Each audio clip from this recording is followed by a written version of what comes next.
Welcome to the first chapter of the tutorial for the Guild 2. I will show you how to control the camera and your character and how to use the most important elements of the user interface. You can read each single step of this chapter again in the task book.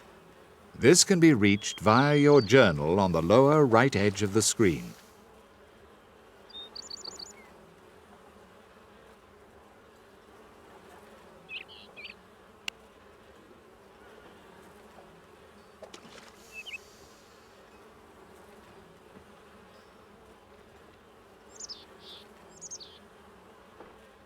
Pay attention now while I explain to you in simple steps how to operate the camera and move your character. With the camera, you can not only observe the world from up above, but you can also zoom in close on buildings and characters. Hold down the right mouse button to move the camera. Hold down both mouse buttons to rotate the camera freely. And the mouse wheel allows you to zoom in and out. Now move the camera a little to try this out. Well done! Now you know how to control the camera in the Guild 2. Next, I will teach you how to move your character. First, you need to know that you can always select characters and objects with the left mouse button. Now select your character. A left click on the character portrait at the upper right edge of the screen is enough to do this, while double-clicking it will cause the camera to jump to your character. Actually, this also works with buildings and carts. Once you have selected your character, right-clicking on a point in the world is enough to make him walk there. Try it out now, and let him walk to the marketplace. Work is my passion.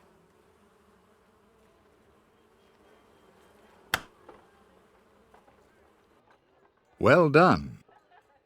If you have selected a building as the goal for a movement, your character will enter the building, unless it is the residence of a competitor. You will find a variety of functions on the edges of the screen. I will explain those that are important right now. Pay close attention, and you will not have any problems in the game. Whenever you have selected a character, a building, or a cart, the portrait and name appear at the upper left edge of the screen. If you have selected a character other than your own, you can tell your dynasty's favor from the expression in the portrait, but more on that later. Hold down the right mouse button over the portrait to display a window with more detailed information. Use this feature now and view the detailed information about your character.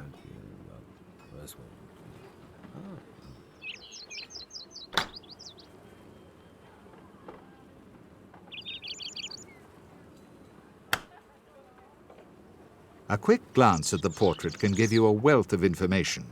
You will learn to appreciate this during the course of the game. You will find the message bar on the left edge of the screen. Whenever you see a small parchment here, you have received a message. If you move the mouse pointer over the parchment, you will see the title of the message. A single left click will open the message. If you right-click, it will be deleted. Now open the message that has appeared in the message bar.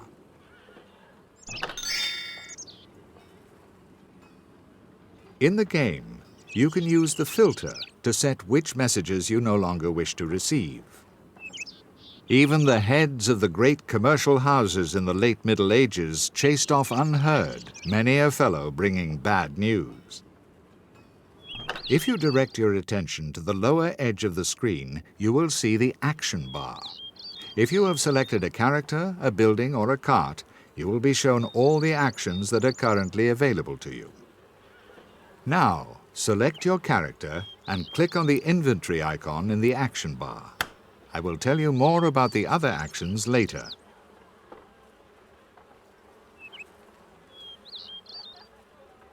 As you have seen, your character can wear armor and carry a weapon. In addition, you also have room for other objects, but more on that later.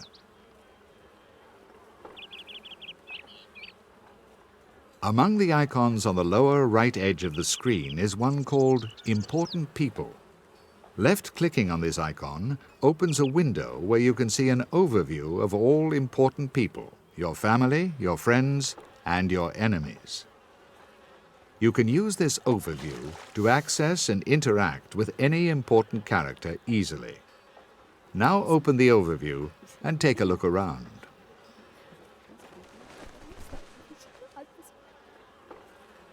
For example, if you want to bribe an office holder before an election, you can use this overview if you do not know where that person is to be found.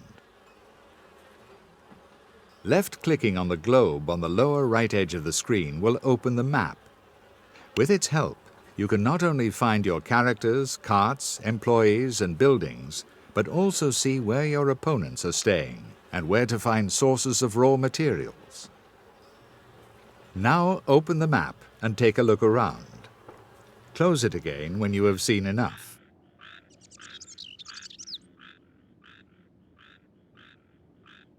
Well done. Now you know how to make the map work for you. Congratulations on completing the first chapter of our tutorial. You have learned the general controls for the camera and your character, and now you know how to use the first elements of the user interface.